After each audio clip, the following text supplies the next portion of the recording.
And welcome back, everybody, to Exploring Faith, Pursuing Grace. I am your host, Daniel Rogers, and I have with me today one of my very best friends in the whole world, Mike Christie. How are you doing today, Mike? I'm doing A-okay, Daniel. How are you doing? Man, doing pretty good, pretty good. So you and I have an interesting story of how we met. Would you like to share some of the details to the people here? Sure, yeah. I had been listening to a podcast with Richard Rohr, Jackie Lewis, and Brian McLaren. And Brian McLaren opened up this podcast with a little bit of a riff where he was talking about being an English teacher and then a young pastor and kind of feeling confused and at a loss. And he was in his mid to late 20s at the time. And as I was listening to that, I realized just how much my own experience was mirrored with his experience. We can kind of get into the details of that a little bit later. But so I emailed him just saying, like, Brian, thanks so much for everything you had to say. I really related to it. My path has kind of followed a similar trajectory. And then he emailed me back pretty quickly and let me know that just was really resonating with what I had to say, but also said, would you mind if I connected you with a friend of mine down here in Florida? And I was like, oh, for sure, yeah, that'd be great. And long story short, he connected me with Daniel, and Daniel and I have been chatting about deconstruction and how to create a new framework around a spirituality that is liberating and freeing, and all the while we have been able to kind of dip our toes into the work of Brian and also the presence of Brian. And the three of us hung out, what was it, like a year and a half ago now, 2 years Yeah, it ago? was what was it in the spring before I moved back to Alabama. We went to Brian's house and hung out with his turtles and walked along the beach. So that was really cool. 100%, yeah. And But yeah, yeah, we just catch up every now and again, and here we are. yeah, I had a very similar experience. I had listened to a podcast called The Bible for Normal People, and I was listening to their interview with Brian McLaren. I was about 35 episodes in, and I mean, I was devouring episode after episode. And when he talked about the Bible as a weapon, that language resonated with me so much that I just had to reach out to him. And that's about the time that he was like, you should talk to this guy, Mike from Washington. So um, it was funny how similar our paths were. And I think that's why he wanted to connect us because, he saw that there was a potential awesome relationship there. I mean, one guy in Washington, another guy in Florida coming together to, I don't know, make America more mystic again or something. I don't know. Love that.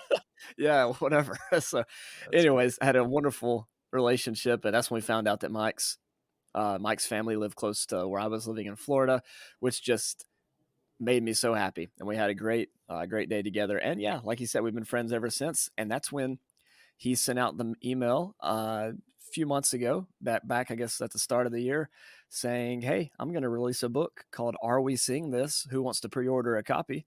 And so I sent him my $25, and we got, and it came in the mail pretty quickly with like an awesome jacket and all that stuff. And that's really what we're going to be talking about today.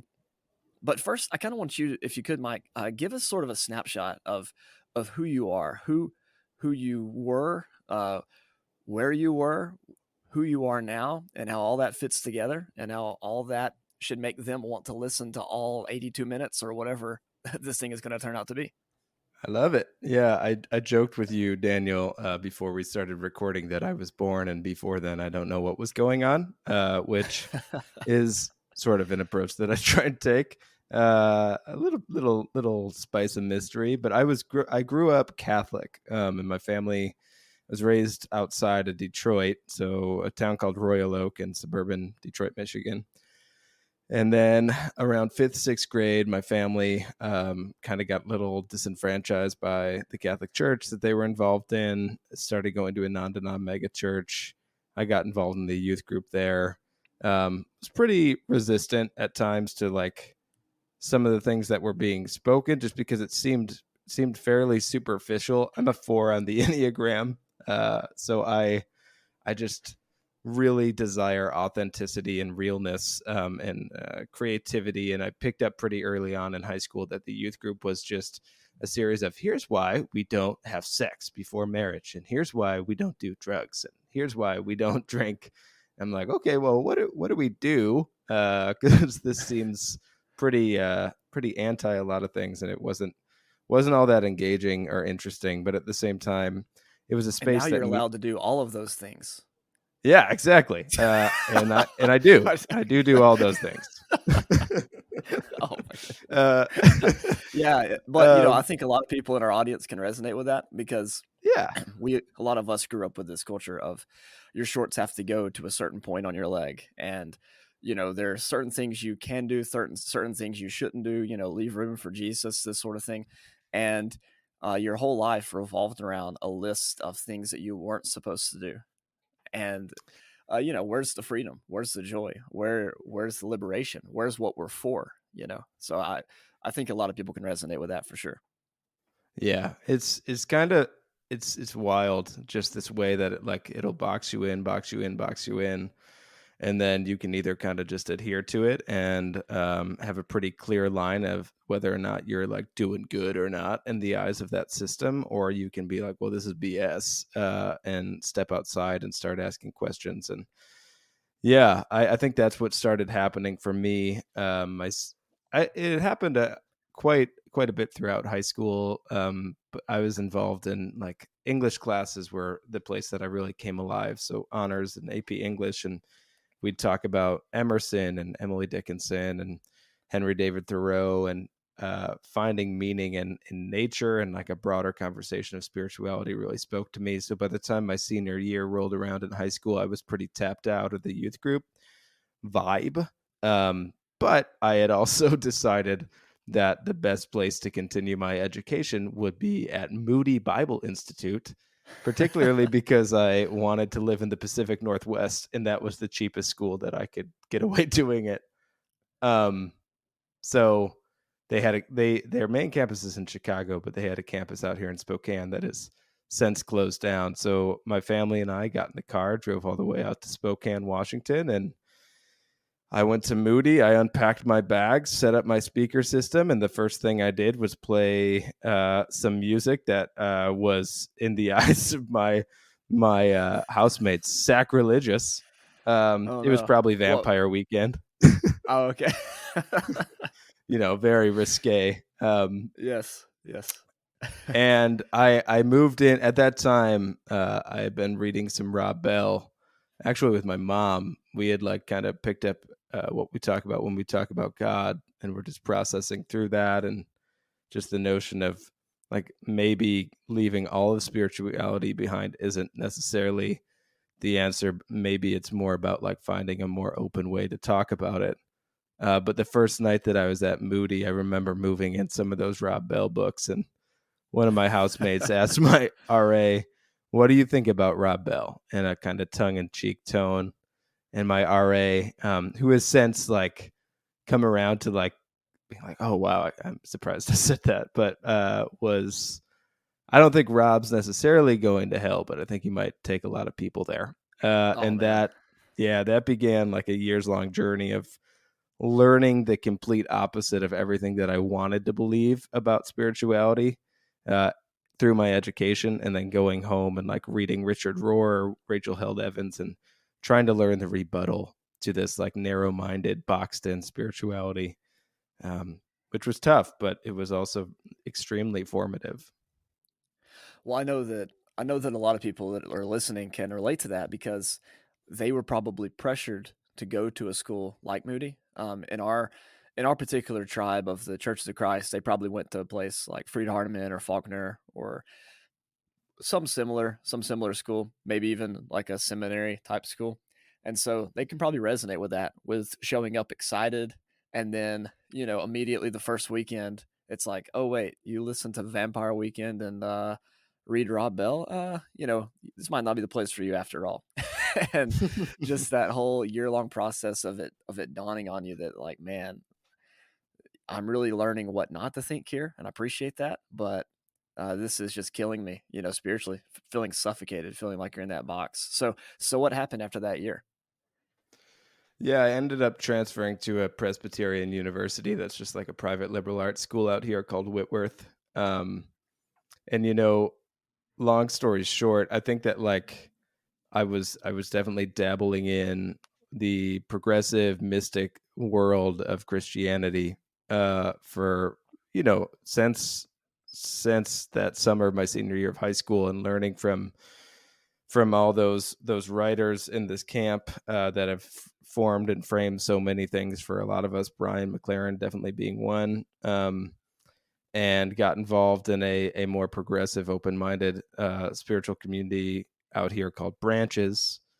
Um, and after graduating, the pastor at Branches was stepping away from his role, and the church invited me to step into that role. So at 22 or 23, I became the pastor of this progressive spiritual community called Branches here in Spokane, and it's been interesting to have kind of deconstructed my faith and like waded through those waters, and then also pretty early on been given the opportunity to help walk with other people through that process, and learning so much from the varied experiences. And there are so many more heartbreaking reasons why people are forced to deconstruct their faith. For me, it was like kind of an esoteric, like philosophical thing where I'm like, this isn't working for me, and I need this to be like a bigger playground. But so many people in my congregation and that I have encountered through the work that I have done have been forced to deconstruct simply because the version of faith that they were presented with doesn't accept them for who they are. Um, and realizing that this is a much bigger conversation that's not just philosophical in nature, but it actually is affecting like people's ability to truly live into their authentic and true selves. And Wow. that's Yeah. made it even more meaningful and real, and I think pertinent, that there needs to be a more open view of what spirituality can be, and what the Christ narrative can lead us to. That's beautiful. And that's one of the things we're trying to accomplish through this podcast. We spend some time here deconstructing. We talk about verses that may have been misused or concepts that aren't so helpful.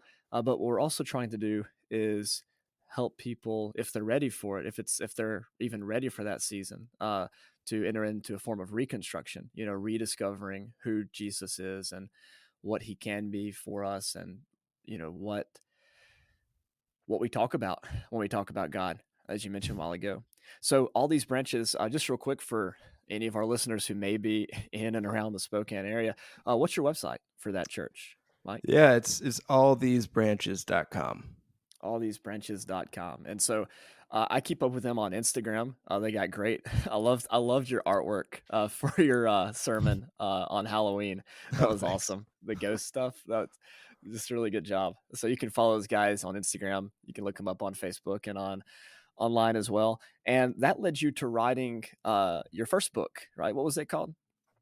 Yeah, first book was called Freeing the Firefly, and that kind of kind of dabbles into a lot of my own personal experience. Um, the main central metaphor being that when I was a kid, I would catch fireflies in Michigan, and we'd put them in mason jars and put saran wrap on top and put them by our bed. But then the next morning, we'd wake up and they'd be dead. And Yes. my Yeah. my notion of the divine was kind of similar. Like, Wow. here's this way to understand God, and you capture it and you keep it close by your bedside. You pray every night, you read your scripture before you go to bed. But if you really don't give the divine much room to actually interact and play, it's going to die. Wow. And Yeah. so I began to understand that maybe the firefly, along with the divine God spirit, does better outside the jar. It's like what Rob says sometimes when we put God into a box, what we have in that box is no longer God, right? Absolutely, yeah. It's just our construct of who God is or who God can be. And it's just so limiting. And when you allow that firefly to enjoy its freedom, You see its beauty every single night, not just for a few hours before you go to sleep, but you can return to experience the joy of it and its offspring, for Yeah. years and Well, years and years to come. Yeah. and you see the beauty of it through interaction, not through just what it is by itself. Um, when you try and capture and localize one single firefly, it's not interacting with an ecosystem. And I think the beauty of a firefly is the abundance of multiple fireflies interacting with trees and leaves and a landscape. And I think the same thing is true for the divine. When you narrow in and have such a hyper specific focus on what that is, it doesn't get to interact with the rest of the landscape. And if the whole thing is holy, you want the whole thing. Yeah, that's why systematic theology is such a boring concept to me. Like, really, we can figure it out and put it into an outline. Really, like Yeah, right. God could be uh, contained into a list of 12 doctrines or whatever, and 827 pages. Like, that's all we need, really. AKA And gatekeeping. Here's how we get yeah, people to abide by a system. I Yeah. know, and so that's just why I love your spiritual community up there and what you guys are up to. It's awesome. So, okay, so we moved from the Firefly book, which by the way, do you remember, Mike, when you first emailed me to set up a Zoom call? I went to the website that is found in your email address and Oh boy. ordered your book on Kindle and like memorized the whole thing. And so when Yeah. we got onto our first Zoom call, you were like, "Yeah, so I grew up in this part of Michigan." I was like, "Oh yeah, that's kind of close to Detroit." And you were Catholic, and there were all these lakes you used to play in, and Uh-oh. your Yeah. grandma's Poppy and Nanny and all this. And you were like, "Oh, yeah." And then I moved to you moved to Moody. You went to Spokane. It's like, That's funny. You're like reciting my life story. I'm like, wow, you know this better than I do. yeah. Well, Cool. it's and that comes from sort of my need to put things into jars beside my bed. That's funny. That whole culture of figure it all out, read it all, read the right stuff, memorize the right passages, and then you can be saved. And it's like that's so boring. Where's the interaction? Where's the love? Where's the life? So Mm. And I was never any good at that. I like whenever, they're at that non-denom church, they did scripture memorization and I was the kid who like never got the candy because I like never did it. oh man, And so I think, yeah, I pretty early realized like this is not all that. This isn't for well, me. I got to figure something else out. and that's such an important thing to point out because some people may be thinking, maybe listening to this podcast and they're thinking, I didn't go through the spiritual trauma that Daniel did. So do I even have a right to relate to the questions he's asking or whatever? And yet here you are. Your mom was right there with you, reading what you're reading, having the tough conversations. And you, like you said, yours was more of a philosophical, like this never did feel right. And so just because you don't have that, badge of honor of I've been rejected by everyone that I love. That Right. doesn't mean that this is like you're excluded from this process. This is something that we're all going through as humans. Not just our generation, but all generations before us and after us are participating in this trajectory towards love, and that comes with questions and answers, and then questions we have to reject and answers we have to reject. And For I kind sure. of feel And I like, think oh, keep going. Sorry. I was just gonna say, like, and being having the luxury and the privilege that I do of not being wholeheartedly rejected by some tribe. I mean, I guess I was like there are people at Moody who didn't agree with what I was saying, but obviously it's like I'm not being rejected or cast out for who I am as a person. Um, I then think that I hold the responsibility to really try and vocalize that this narrow-minded system is not working and trying to learn how to create a bigger, more open system for the people who it's really not working for. Um, and there are so many people who have been beaten down and they need other voices who haven't necessarily had that same castaway kind of mindset given to them to push Yeah. back because they've been bludgeoned and bruised so badly by the system. And I feel like that's one reason why you and I can work so well together is because when I'm like, you know, hey, this is what the church did, and this is what I'm having to deal with, and you just take a step back and you say, that's not normal or healthy, right? Like that's not what Right. healthy people do. Like, what do you mean? Well, like here's what my family did. It's like, oh, wait, there's there's other Mm, options out there. This isn't like how it has to be. But at the same time, what I do for you is I'm like, this is what I'm going through, and you're like, oh wow, there's people out there who've experienced like real trauma, and as a pastor, I know how to interact with those people because I've seen it in my friend Daniel. Like there's yeah. more of a role here to serve, and so we kind of it's like a wonderful system of checks and balances where we can give each other insight to our very different backgrounds, but we've been on the same path, and I think that's probably why Brian put us together uh, is to utilize both of our strengths and both of our weaknesses in a beautiful way, and I feel like that's what Are We Seeing This is all about. Um, this is Mm. not the sort of biography or memoir that your first book was in the same way, but it's at the same time though it kind of accomplishes the same goal by giving us sort of an insight to the inner workings of Mike Christie's mind, his dog's mind, his Who you might wife's hear in the mind. background. Yeah, that's why I said that. And just how beautiful the world that we live in actually is. So, Mike, tell us a little bit about this book. Like, where did this come from? What gave you the idea? Who were your influences, maybe? Yeah. Well, biggest influences would probably be Mary Oliver, Brian Doyle, Richard Rohr. Um, the where this book comes from is, I think, through my time at Branches and through my own lived experience, what I realized, and you kind of hit on this earlier, is that like sometimes the thing that people quote unquote come back to after their deconstruction is not just a new way of understanding Jesus or a new way of understanding Christianity. One of the things that I have pushed back on and has quite simply just not worked for me is trying to use the old tools to create a new framework. So I'm not reading my Bible hardly at all, really, to try and create a new progressive, more open understanding of Christianity. For me, the way in which I started doing that and actually finding meaning again was through really dipping into what Richard Rohr talks about when he talks about this universal Christ, this pervasive spirituality that is inherent within all things.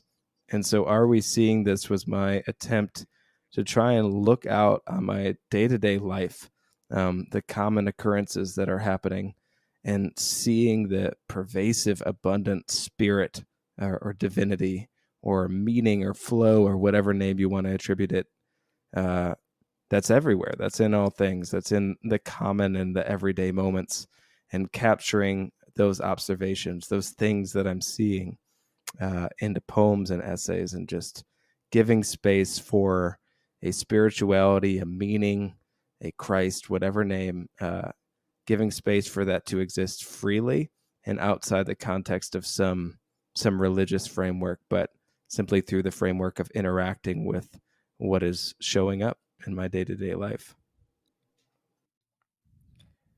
Yeah, Mike, that's just so beautifully stated. I have to say that out of all of the people who read your book, and probably next to Emily, I'm your biggest fanboy for just how you word things. That that's one of the things that just always draws me to your work. But what you said there about the Bible has been so true for me as well. Even the Bible talks about how we can come to know God through creation. And right, we might not come up with all the right language, all the right doctrines, all the right dogmas or whatever, but we can come to know God in a way that you can't through written words on a page. Watching the fireflies, seeing the butterfly land on the flower, enjoying a afternoon walk with your family. I mean, those things can introduce you to the divine in ways that reading by yourself in your favorite easy chair simply can't.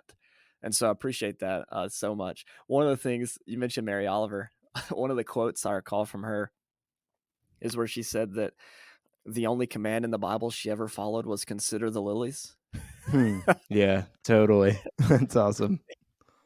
Yeah, that always it always cracks me up, man. So this book is it's looking at reconstruction, to use that terminology, not through a better way of reading scripture, but through a better way of interacting with the divine, in what Richard Yep. Rohr may have called the first incarnation, right? Yep. Totally. So No, I think that's dead on. yeah, so do you want to let's just go ahead and kick it off. Let's just hop right in. I Go ahead and if you want to read us one of your selections from this book, then that would be awesome. I think you said you wanted to start with Reach. Is that right? Yeah, I might as well start with the start. So, like I said, this book is, you're going to hear some rustling of pages as I kind of shimmy, shimmy here. But this book is really just about attentiveness. And I think Mary Oliver also says attentiveness is a form of prayer. And this first poem is really trying to set up where the rest of this book is headed. So it's called Reach, and I will read it for you now. More convinced now than ever, there is no necessity outside of reaching out. Joint hands with the universal through the particular. Will you tell me what you love? Here is mine. Boundless unfolding of who I am and you are to all the other pieces, parceled and placed, proximal and purposed. The name divine is a song webbed together with wonder, binding and drawing us all toward the possibility that we are capable of seeing, of being, beauty and hope, light and softness. Tenderly I reach to all that bubbles before, setting cynicism down and running to that field where you and I can tumble and twist beyond our rights and wrongs and into the arms of the all. Wow. I just okay. I love so many lines from this, Hmm. but that first one, more convinced now than ever, there is no necessity outside of reaching out. Hmm. Just what a beautiful Yeah. picture. And I can't help but think, obviously I've got two little ones right now. Sometimes, when my son is messing around and he gets hurt or spills his juice or something like that, his first instinct is just to reach out, just to reach Yeah. out. He's not in trouble. He's made a mistake or something, but I'm not mad at him. I'm not angry. In that moment, I just want to give him an embrace, comfort him, hold him. And I know that as a father, I'm kind of biased when I read that line of just reaching out, but yeah, that speaks to me on so many levels just because I think of God, the divine, just wanting us to reach out. We don't have to get it right, we don't have to have it all figured out. He just wants that relationship, right? So Totally.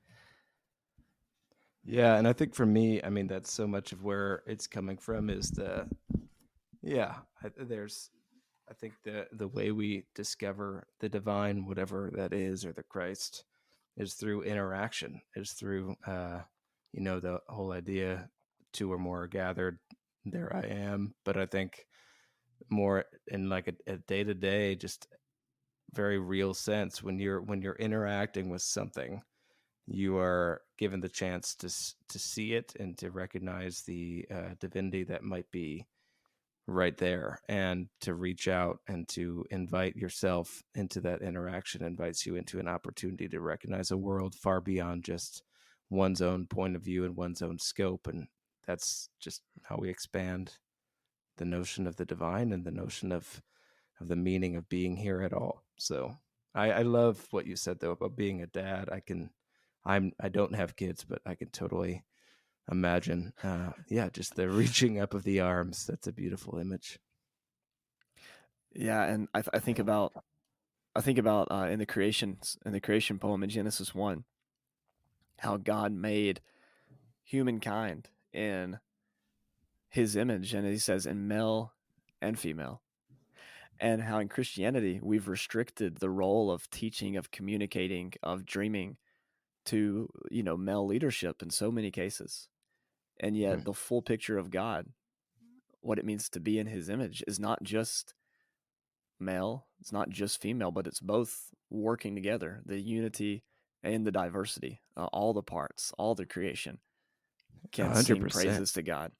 And Yeah. the notion that like those energies are, I mean, they're so dynamic. The feminine and the masculine are they're such a flow more than they are a static entity. I like the notion of shifting one's point of view from ponds to rivers. That's something that I've really been thinking about a lot lately, and kind of where the term all these branches comes from. But the masculine and the feminine are rivers that are flowing, not just different ponds that we step into. And every single person has both of those things. And to try and limit where or how we can learn from either is insane. I think Yeah, it's yeah. got to Well, be more dynamic. yeah, and you just think about the mother who has to jump into that single parent role, or the father that has to jump into that single parent role. They begin taking on the roles of what would typically be seen as the other gender, and they do that for their child. And so I love how scripture describes God as this father who disciplines his children, but at the same time it describes God as a mother hen, you know, Yeah, gathering the totally. chicks under the wings. And so it's just this whole idea here of reaching out, and the line at the end, running out to that field where you and I can tumble and twist beyond our rights and wrongs and into the arms of the all. It's just Mm, whatever you need in that moment. That's what God can be. That's what God can supply. That's for sure. Yeah. And that's a bit All of a right. nod to both Rumi and Mary Oliver. I think Rumi has the quote that I'm going to butcher right now, but yeah, something about there's a field beyond our rights and wrongs, and I'll meet you there. Something to that effect. And I think it's been used by Mary Oliver, and then also used by a band called Bird Talker. So I took it and added my Oh own yeah. little twist to it as well. One of my favorite Rumi quotes is when he says something to the effect of, "When you live in the most holy place, you can pray in any direction you please." Oh, that's good. Yeah. Oh man. All right. Well, what was the next one that you wanted to share? I know you had a whole list that you had thought of. Yeah, well, we can kind of go down the line in order. I think I have two more. One is the last poem, and then one is one toward the end about a client of mine for my other job. But were there a couple that you wanted to dip into, and I can start with those. Yeah. The one on frog sightings just made me laugh and laugh when I read it the first time because of Oh, how true, nice. just how true it can be. And Cool. that's the Yeah, beauty of no. these, is they're all so true. Yeah. Well, that's the thing. I don't know, not to wax poetic too much on that, but the idea that like they're true because they are literally true. They are things that have happened and that I've like tried to take observation and make meaning to, and just how contrary that is to so many of our spiritual upbringings that are like trying to create this framework that feels deeply untrue, and Well, yeah. peeling back the layers and trying to actually access what are we actually seeing and encountering. Oh, I'm glad you said that, because what I meant by true was not that the dates and the names and the locations were true, but like the essence of the story, is so true. Mm, Like we can just latch on to the meaning, to the point that you're making, and that's the part that resonates with me. Like I've that's never been great. to your mom's back porch, but I know the feeling. you know. That's great. Yeah. No, this one is actually the next one, so this is easy to find. I'm a huge frog fan. It's something that has kind of really taken a head in my life the last 5 or so years. But I think what I love about frogs is that everybody has seen a frog, no matter what your background or what your ideology, and you have stopped what you're doing, and you're like, "Oh my God, look, a frog!" And whatever else is going on, you can pay attention to the frog. So Okay, so before you read it, then I just have to throw this out there. We yeah, have this thing called barn night, where not bar night. Now I know that all these branches you have bar night. yes, We have barn night. This is rural Alabama, right? So we go out to this couple's barn, and they have a swimming pool. And if there's ever like a tree frog, over by the swimming pool, making its noise, we will everybody runs over there with a flashlight. And the one guy who owns the barn, his name is Jeremy. He's like 6'8", right? And you just imagine him running across his front yard with a flashlight looking for a frog. It's awesome. That's so great. So Yeah, there's something magical about that. Emily and I, my wife, we had this letterboard thing, and it had a koan that said "Seek the snail." And so a mindset that I try to take into my day-to-day life is seek the snail and find the frog. Oh yeah. Anyways, this is called Frog Sightings and Common Occurring Rarities. Have you ever experienced the absolute, sheer, uncorrupted, no questions asked joy that hits you square in the face like an egg shot from a slingshot when you see a frog that you weren't expecting to? There may be no greater event. This happened the other day. I was on the back deck with my family at their house in Michigan, and we were getting ready to leave for the airport. I had been visiting for about a week and was about to head home to my wife and dog and the wonderful swirl that is paving one's own path, when all of a sudden, out of the somberness of departure, rose a gasp. "Look, a frog," my mom said joyously. Hopping across the deck was a little web-footed, midsummer, leaf-green-colored, slimy, subtle creature. Frogs are subtle, are they not? There's no flaunting, no pretense. There's a certain level of awkwardness that is tied to only being able to hop to get around, I'd imagine. Just think about that for a moment. Hopping around the grocery aisle, hopping down the aisle on your wedding day, hopping aboard a plane. Everyone rushed to the spot on the deck where the frog had stopped. It looked up, we looked down. The dog came over, a lug of a golden retriever named Mowgli. He also bent down and met the frog eye to eye. The frog remained motionless, eyes big, looking ahead. We were running late to the airport to begin with, and there's something wonderful about thinking that I could have missed a flight on a plane flying 34,000 feet in the air and covering over 2,000 miles in under 5 hours. All of this due to a frog sighting. Frogs are common occurring rarities. Think of the horror of being so ready and preoccupied with getting to the airport that you totally missed the frog. Hopefully, life never reaches that sinful state. Common occurring rarities deserve our attention. They are the infinity of prayers, shooting up from within the infinity of occurrences that make up what we call common everyday life. And it is my sense that the holy, whatever and wherever that word might be, is inviting us to a soft-furred nuzzle through our rapt attention to them. Yeah, wow. That's just great. I can just picture the whole thing. And it makes me so happy. The other thing that came to my mind as you were reading was how if there's ever a cat, like my wife Laura, she just has to stop and see if she can tame it in those next few minutes, so she can pet it at least once before we continue. Right? That's awesome. Oh man! So the whole family just putting the paws on everything to Yeah. go and observe this little frog. Yeah, Look at the that's frog. great. Meanwhile, jet fuel is being pumped into the plane. I love like kind of going down the rabbit hole of those little things. So one little interaction is feeding so many other different pieces.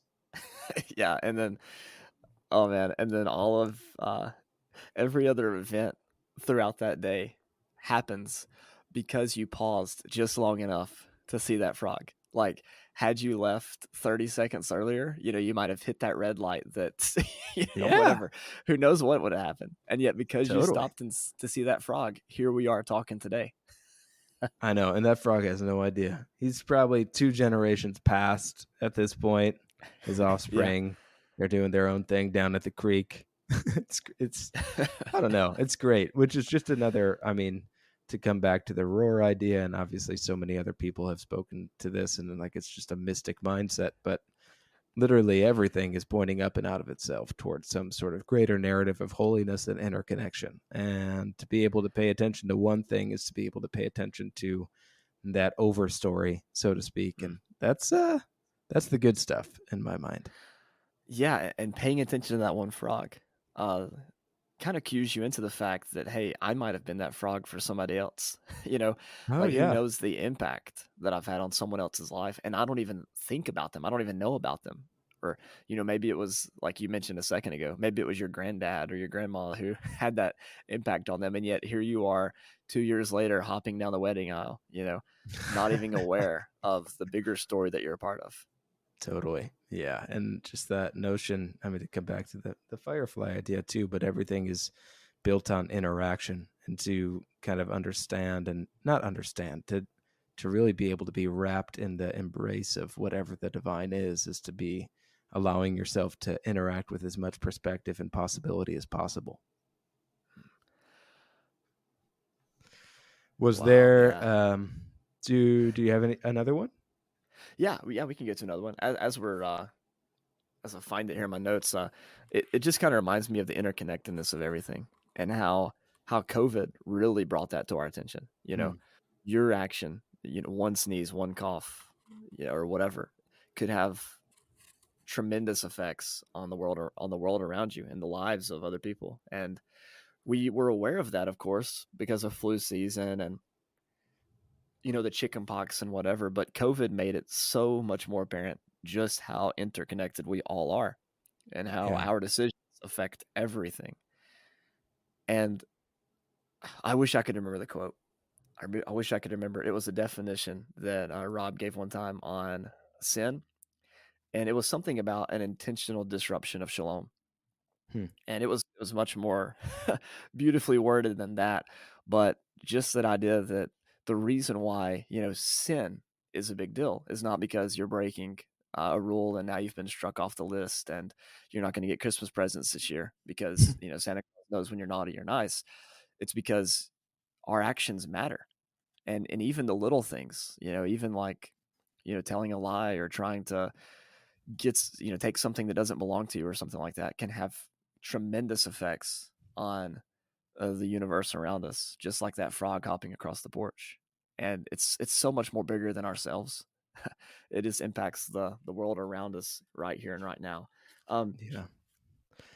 That's absolutely. And I was thinking, Daniel, if it's okay with you, the essay that I have, the most people who've reached out to me, friends and family, that's been meaningful to them is one called "Remembering My Grandfather," and it's a little bit longer, not too long, but I think that like my this essay really kind of captures where I tangibly learned that mindset of interconnectedness was mm, through him and through his observations, and like it's something that could be presented through a spiritual framework, but really looking at his life was what taught me that. So I'd love to yeah. read that.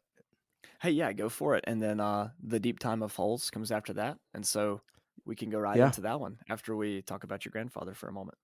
perfect. Yeah, and these are actually, so these next two essays focus on my two different grandfathers. So this first one is my dad's dad, and the second one that I'll get to is my mom's dad. Both extremely different individuals, but my name is, so it's Mike, but Michael Richard Christie, and I'm named after both of them. So my mom's dad's name was Michael, and my dad's name was Richard. And so, pretty early on, when I feel like as a kid, you always kind of ask about where your name comes from. And when I learned that these two men really kind of were put on a pedestal for me, and I enjoyed and gleaned so much from each of their lives, and like I said, vastly different people. But my dad's dad was just such a patriarch for our family, and somebody that we all just loved and adored. He and my grandma coming to all the hockey games growing up, and we are very connected with all the aunts and uncles on that side of the family. So he yeah, he passed away a couple of years ago, and when he did, both of them are gone now. But when my dad's dad passed away, this essay was born.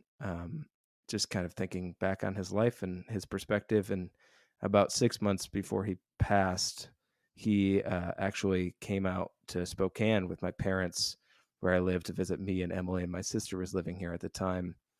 And he was, I believe, at the time he came, he was 91. But my grandma had passed away, and he was looking to do a little bit more exploring with his life, and he came out Yeah, with them. And this is kind of born from that, and then also born from kind of looking back on his life. awesome. I can't wait to hear it. Remembering my grandfather. On the last flight of his life, my grandfather hadn't brought a book. He didn't fuss with the free headset to watch a movie or catch up with the news. Bewildered by what must have been over 4 hours of immense boredom, I asked him what he had done during the flight. He was coming to visit me, so I'd been on the same flight numerous times, and I knew it's long and grueling and a bit boring even with a book or a show or some other distraction. His answer was matter of fact. I just looked out the window. If I were to boil down all my interactions with my grandpa into one lesson that I gleaned from him during the 25 years our existence coincided, it would be simple. There's enough mystery in our midst to last our curiosity a lifetime. No matter the duration of our time spent together, inevitably at some point in the interaction, he would raise his arms, get bug-eyed, and say, God, in a way that sounded like, God! Not out of any kind of deeply held reverence, but because there was no other word that seemed to capture what awe and wonder he was gleaning from where or what his mind was focused. The stories are vast. His eyes would wander out over the vast canopy of deciduous trees in my parents' backyard, following the paths of squirrels and other assorted creatures. He was completely detached from any conversation, and would only interject on an occasional comment, making some reference to the world of wonder from which he had just returned. There was the time when, with the greatest of detail, he told me about the rabbits in his backyard, with which he had a conflicted relationship. They had been eating his flowers, but he was intrigued somehow that they knew to come back to the same flower day after day. His own joy in seeing them consistently led him to make them a new offering: Cheerios in a cereal bowl underneath some patio furniture. And standing by the sliding door, he would watch, calling to Grandma to gleefully announce the return of his friends, the rabbits, coming back, as he put it, to stick their mug in his offering bowl. Now, how does an animal know to come back like that? Think of the brain power. I mean, my God, he would say. Similar sentiments were expressed when I told him that fireflies didn't die in the winter, but burrowed underground, to which he went on a tear about resurrection, not mentioning our Middle Eastern Jewish buddy Jesus, but instead choosing to focus on the resurrections here and now, the ones he witnessed every day of his life, through the fireflies out his window, and the snakes and the bugs and the birds and the rabbits that seemingly always somehow came back to his gardens over the years, and beyond that, returning year after year, long after we pass. His words, his choice of animals, not mine. How do they know to return like that? He wondered aloud. So where are you, Grandpa? Where has the you of you wandered off to? Where, or perhaps how, do you return like these living things you marveled at? Surely you are doing so, because I know you would never have accepted the simple denouncement of just a casket beneath the earth, just a headstone to kneel beside. Where is it that you have gone to? Rainbows overhead, fallen trees in the backyard, little shivers of the spine when we sit still long enough to let the memory of you wash over us. As a kid, you walked by what eventually became the tree that sat in the front yard of the house I once lived in. On the way to dropping me off at elementary school one morning, the same one you attended, you told me that you walked by that oak monster with the outstretched arms when you were my age. I walked and played under that tree 70 years later, which means we walked by one another as boys, the meaninglessness of years and time being the only veil of separation. There was a raccoon family in that tree when I was a kid. They would look in at me through my bedroom window as I would look back at them burrowed in the hollowed out tree branch that had likely been there when you had walked by years before, a branch that fell off somewhere along the timeline. As a child, did you ever see the ancestors of these furry friends who would peer in at me late into the evening? Did you witness them when you built the addition on the house all those years later for my parents? Do we see the ones we love when we see what they love and appreciate those things in the same way? Birds remain fairly proximal, There were likely birds you saw as a boy whose great-great-great-grandkids soared over my head as a kid as well. There's a mystery to all of this that I cannot understand. The last plane ride you ever took was 2,000 miles to and from my new home, to see this place I now occupy. Your eyes and mind, those tools of yours always focused on the wonderful. They saw my dog. They beamed at Emily when she got off work and joined us at Chaps for dinner. They gaped in amazement at the rolling hills and lakes surrounding my home, the same ones that I pass by, nearly oblivious. You have tasted the scone that I eat as I write this, raving of its cinnamon flavor. You have seen these birds and hills here too. Your emotion and your curiosity and your you-ness has coalesced in the same spaces I and all that have loved you and that have loved and that you have loved have focused on. We share curious points of intersection. Do we see this? Like the bugs and the snakes and the birds and the rabbits, the interconnections always come back. They always remain. The little patch of planet your rabbit hopped along as you gazed will stay. The trees to which your mind wandered will be in the backyard. The cinnamon scone will retain its flavor. 2,000 miles lay between Detroit and Spokane that your eyes have witnessed from out of a plane window. The same miles and land my eyes will witness as I make my way back home to celebrate you. If who we are is a consequence of what we appreciate, these miles are testament to the fact that there is more place and space to marvel and explore and discover little remnants of your appreciation than your whole family could ever cover in its collective lifetime. Because you are one to look out the window. The finite attaches itself to slivers of the infinite during its time within space and scope, and when the finite leaves us, it extends its arms from the places it looked at and marveled at and attached itself to, inviting us into eternal embrace for the duration of its memory. We may have lost you, but we can never lose you. You extend and whisper from every crevice and space you gazed upon and to which you projected your heart. And for you, that was a constant process. That's the birds and the snakes and the trees.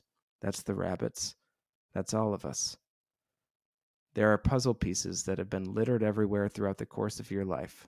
They are put together with participation in the same process you partook in so well, a process of unabashed love dedicated to discovering and giving oneself to the reality that there's enough mystery in our midst to sustain our curiosity for a lifetime. A treasure hunt with no chest at the end, but little bits and shimmers of you every step along the way. I will see you there, on that walk with the intent of wonder and curiosity, every day for the rest of my life. And in doing so, I will pass you along to those I extend myself to as well, those who would never have known you in the flesh. I will stand beside you gazing, and the reality of your being will never stop returning, like the rabbits to your backyard, like the fireflies on a summer night, like the wonder that glossed over your eyes as you peered in awe. Mike, that story is just awesome. I now realize why that has to be one of your friends and family's favorite parts of the book, and I'm so thankful that you have shared that little piece of your granddad with us. I mean, just that line at the end about you walking the same path that he walks because you carry his sense of wonder and all with you. Yeah, that hits close to home for sure. Mm. Wow. Yeah, thanks, man. And I feel like, I mean, it's about my grandpa, but it's also about my relationship with Christ now, and with the divine, and how I interact with spirituality, because I don't think the point is about accepting something into one's heart. I think the point is about aligning with something. Mhm. And I think that the ultimate message of Jesus, who is this physical manifestation of this insistent Christ that's in all things, is me too, is here I am walking with you, and we're doing this thing together. It's not about adopting one thing into our lives. It's about aligning with and remaining in step with something. And just as I want to remain in step with this idea of there's enough curiosity in our midst to last our wonder a lifetime. I think I want to remain in step with the themes and messages of the Christ too, and finding ways and people and themes that are life-giving and to remain in step with is ultimately the work and the gift. That reminds me so much of how in Scripture, Jesus never tells his disciples, "Accept me into your heart." He tells them, "Follow me, go where I go, and do what I do." And he tells them again and again, you guys are going to be known by the fruit that you produce, that fruit that comes through, aligning yourself with me in your care for the neighbor, in your care for the one who has been rejected, in your love for the widow and the orphan, in visiting the imprisoned. That's how you show someone that you're a Christ follower. Not by saying the right prayers or reciting the right verses, but by walking in step with the divine. And Totally. dude, that's an awesome parallel. Thanks. Wow. I thought it's funny how Brian McLaren points out.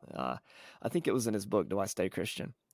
How the term Christian is only used like twice in the New Testament. Yeah. Where follower or disciple is used, just dozens and dozens and dozens of times. Yeah. And we want to carry the name without carrying the responsibility of being beacons of light and love in the world. And seeing your granddad as a Christ figure, that's a powerful message. So share with us about your other grandfather. You said the next story is about him. Yeah. So this next one is about my mom's dad, and not to get too in the weeds, but a little bit more complicated relationship there. And I don't want to tell anybody's story except for mine. So I will say that my own story is one of um, appreciation. And I always looked at him as somebody who really enjoyed being outside. He and my grandma on that side lived on 10 acres of land during a formative season of my life when I was a kid. And I remember going out to their lake house, and he was always out in the field or by the trees, feeding the birds, feeding deer, just taking care of these 10 acres. And it gave him so much joy being outside. And I really feel like I've gleaned a lot of my own appreciation from the way he approached that. And I remember there was one time when him and I were working out there, and I was probably like 9. I don't know. I was pretty young, and he was digging a hole on the side of the lake house. And this is me remembering that interaction through the light of some meaning that I am making now as I'm older. And I wrote this at a time that he was not doing so well. He's since passed on as well, but he was pretty sick, and I had this memory come back to me, and wrote about it and tried to make some meaning. So this is called "The Deep Time of Holes." When I was about 5 to 10 years old, my grandpa, who I called Papa, dug a hole. I can't remember exactly why he dug this hole, but a hole was dug, and I found myself down in the hole with him. It was located to the west of the house, east of the pond, plopped in the middle of 10 or so acres of land he and my Nani lived on.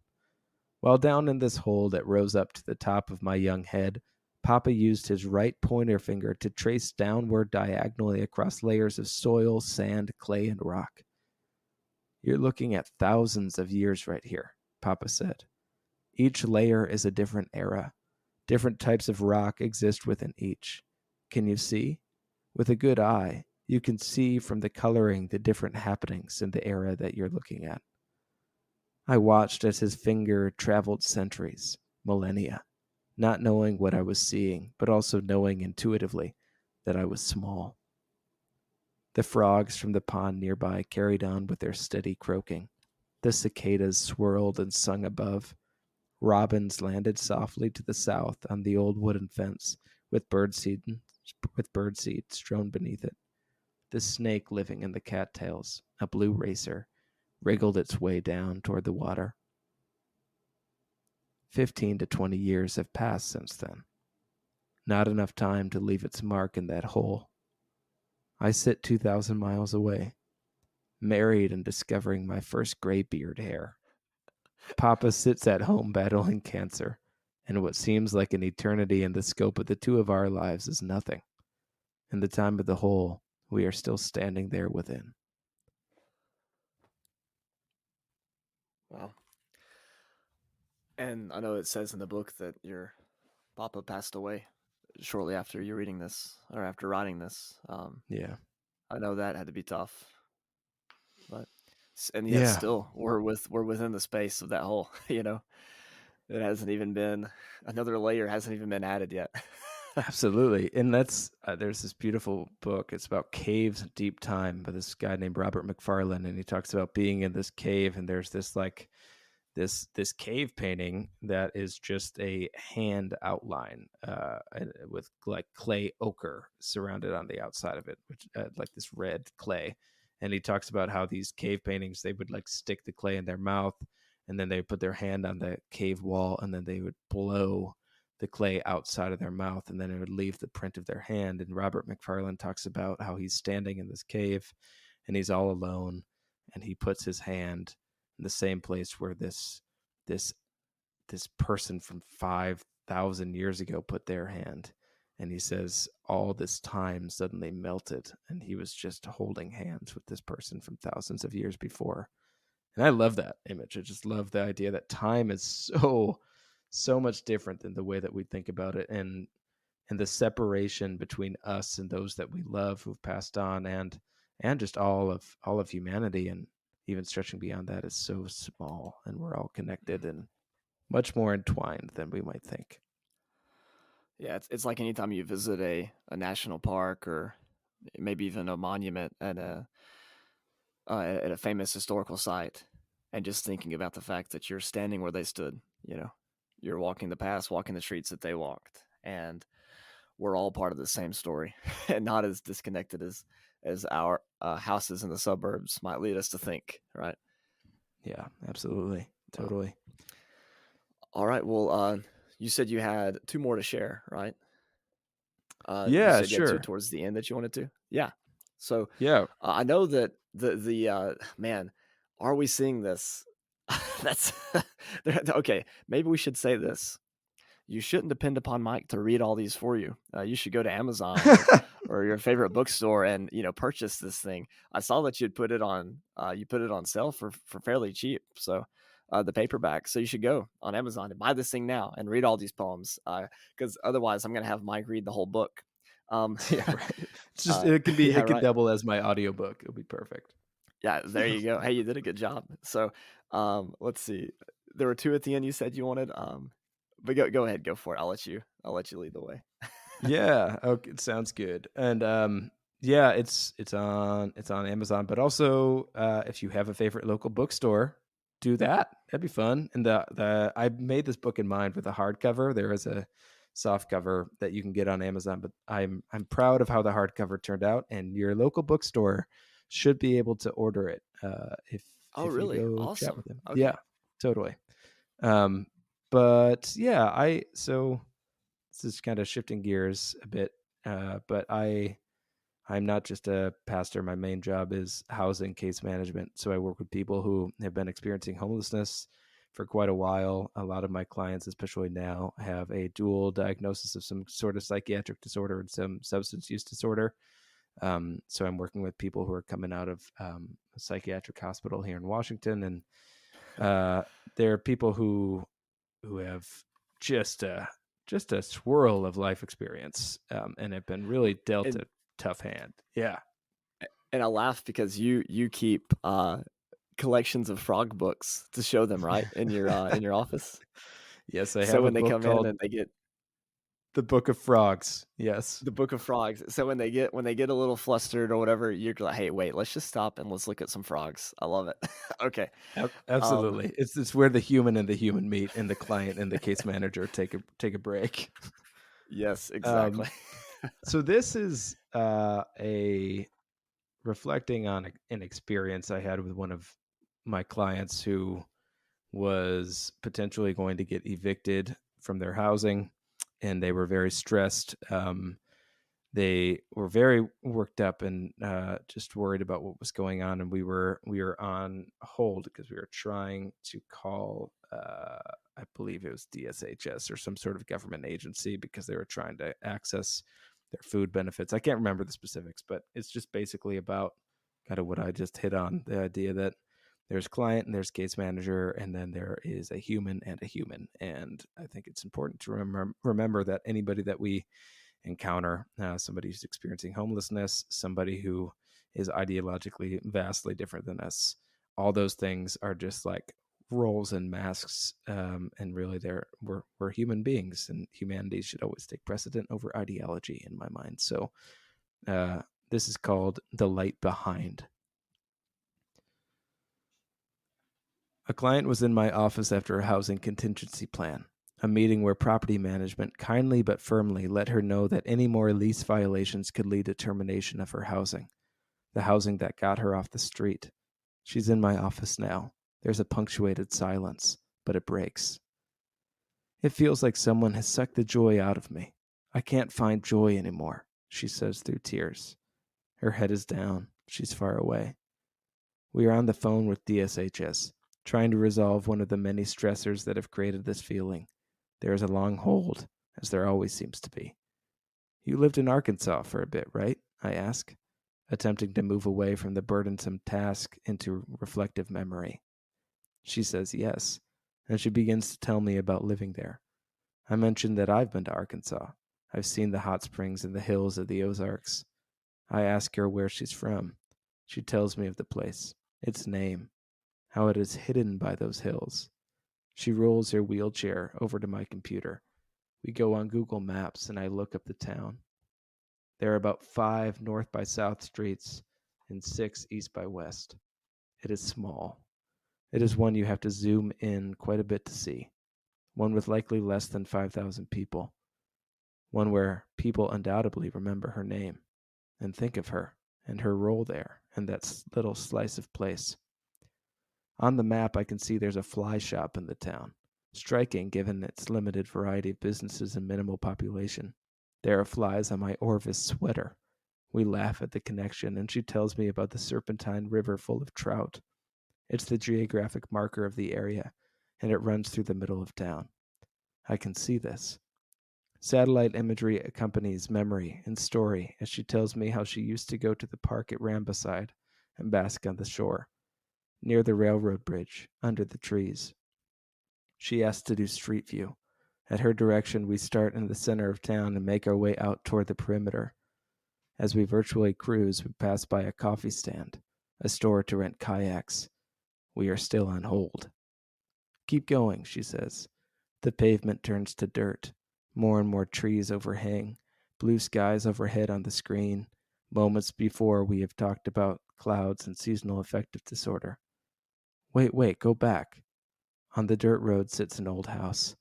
There's my old Mercedes. Oh my, this is from a while back. This is from when I lived there, she says. A vintage old car sits in front. She tells me about the place. A house on a slight incline, stone foundation, beautiful old stone wall out front, possibly late 1800s. Trees and vegetation surround. A grill in the front yard. Life, happiness, a home.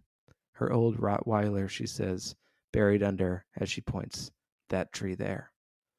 And there's laughter all of a sudden, smiles all of a sudden, and we're still on hold. My daughter is a surgeon there, in a small hospital in the neighboring town that's slightly bigger. She and her husband have 2 daughters. An unfurling has happened, a reminder of the beauty and light and story inherently woven within. More than the stress, more than the heavy, we are people, no matter the clouds that linger, always light behind.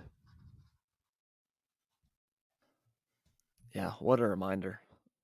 What a reminder of how quickly things can turn, you know? Totally. Yeah, 100%. there's your old Mercedes in front of the house that everybody in town knows about.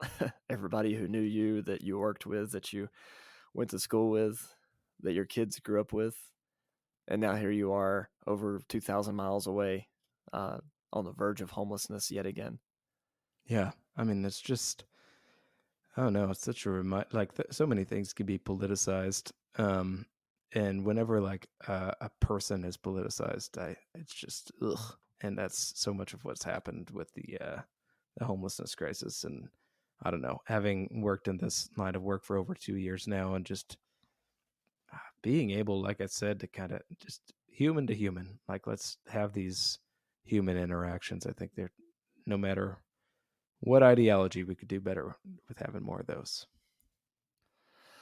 Yeah, and I think that's one of the biggest things that churches need to learn to do is interact with interact with these people, interact with those who have to deal with homelessness, who are maybe same sex attracted, interact with people who've been imprisoned or who are felons or whatever, and understand that these are not issues; these are people with feelings and stories and families and love and hates and fear and joy and sorrow. And it's not our job to, just to write them off as a category, but to get to know them on a personal level, even if that means sacrificing our own self with all of our old dogmas and prejudices and all that goes Yeah, along with that. for sure. Whenever your ideology doesn't make way for somebody's full authentic humanity, I think there's a bit of an issue. So Yeah, which is the main thing Jesus got onto the religious leaders of his day about. So, for sure, totally. oh man. Well, do you want to finish us off with? You said it's the last poem in your book. Is that right? Yeah. I'm trying to think. Maybe I'm I'm changing my mind on the spot. Okay, go If for it. that's Go okay. for it. Um, That's fine. the last one is a great poem, but I think that I would like to read. So I'm flipping through here trying to find it. It's a poem about um, a woodpecker. Oh, it's called Knock Knock Knock. It's on page 35. Thank you, Daniel. Sorry, I mean, like, Yeah. this was okay. I don't have all of your poems memorized. That was one that I had picked out that I had wanted you to read, but we were pushing the boundaries of time. So Yeah, right. And I threw in the long one about my grandpa. So I appreciate that. It's cool that you had it on your mind, because this one, yeah, this one kind of captures thematically a bit of like what this book is going for, I think, as does the essay "Are We Seeing This?" hence the title. But that's one you can read when you go to your local bookstore and there you place go. the order. Um, but yeah, this is about a woodpecker in my backyard, and it's a bit sad because I was lying in a hammock when this whole interaction happened, and the trees in which that hammock was being held up by are now no longer there.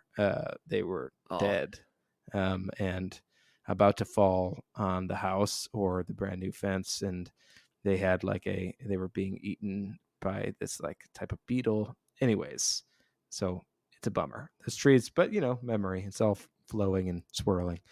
But yeah, this well, the poem trees is, are about to exist for every person who's listening to this podcast. yeah, So there there you you go. go. That's a good way to think about it. But this is called Knock Knock Knock. I'm in the hammock looking upward. A woodpecker lands on the tree supporting my suspended bed, and it does what woodpeckers do, knocking its head against bark above, ascending bit by bit, after each series of 3 hammer-headed attempts. The tree carries the beak banging action downward. Each knock yields a vibration that funnels from limb to branch to trunk to hammock, softly buzzing through its descent, arriving at me. I am feeling this. I am an extension of this. This being the knock of a bird beak 25 feet above. This being what the wood conduit of the tree carries. This being hundreds of thousands of years of biological evolution and growth and intention and development and choice. This being the habitual pattern of another creature. This being what was happening with or without me here. Knock, knock, knock. One more action is shared. Once more, the woodpecker's choice arrives within me, through the weird way that vibration is external and also not, and the weird way that all of this is external and also not. Knock, knock, knock. I am what the woodpecker is doing. Knock, knock, knock. Perhaps I am what all of this is doing. There is no great distinction. That confluence cannot question and find resolve through those moments that we remember to step beyond.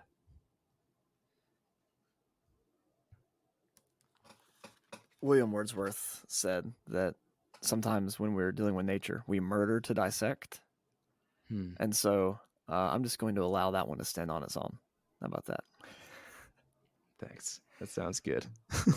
Mike, man, thank you so much for joining me today. This was a pleasure. And perhaps one day you can come back to talk more about your ministry with the homeless community there. Are you still with Catholic Charities? Is that right?